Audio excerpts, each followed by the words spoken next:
This video will analyze an example where accounting data, presented in accordance with the accrual basis principle, is converted into the accounting data, presented in accordance with the cash basis accounting principle. Initial data for the accrual basis is the following: credit sales revenue, amount to $198,000. Accounts receivable at the beginning of the year, amount to $71,000. Accounts receivable at the end of the year, amount to $58,000. Credit expenses for the year, amount to $83,000. Accounts payable at the beginning of the year, amount to $49,000. Accounts payable at the end of the year, amount to $53,000.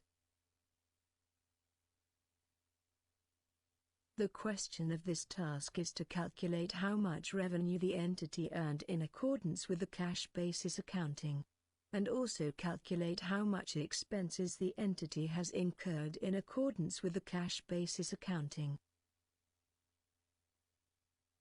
The first step is to convert accrual basis sales to cash basis sales.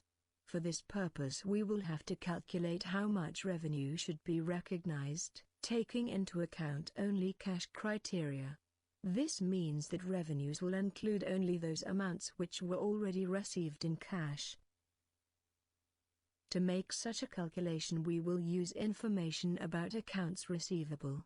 Our aim is to calculate how much cash was received from the customers during the year. Accounts receivable balance at the beginning of the year is $71,000. Increase in accounts receivable during a year equals to credit sales, which amount to $198,000. Accounts receivable balance at the end of the year amounts to $58,000.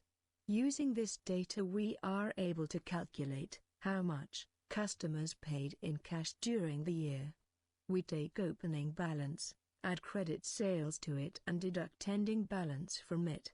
The result is cash received from customers during a year, which is cash basis revenue, amounting to $211,000. The second step is to calculate how much expenses the entity incurred in accordance with cash basis accounting. Expenses will include only the amount which was paid for in cash during a year. To make such a calculation, we will use information about accounts payable. Our aim is to calculate how much cash was paid to the suppliers during a year. We start from the accounts payable balance at the beginning of the year, which amounts to $49,000. To this amount we add expenses on credit, amounting to $83,000. From this amount we deduct accounts payable balance at the end of the year, amounting to $53,000. The result is cash paid to the suppliers during a year, which represents cash basis expenses of the entity. For more information on accounting, click the link below this video. There you will be able to get free downloads, which include accounting schemes explaining accounting topics by using pictures,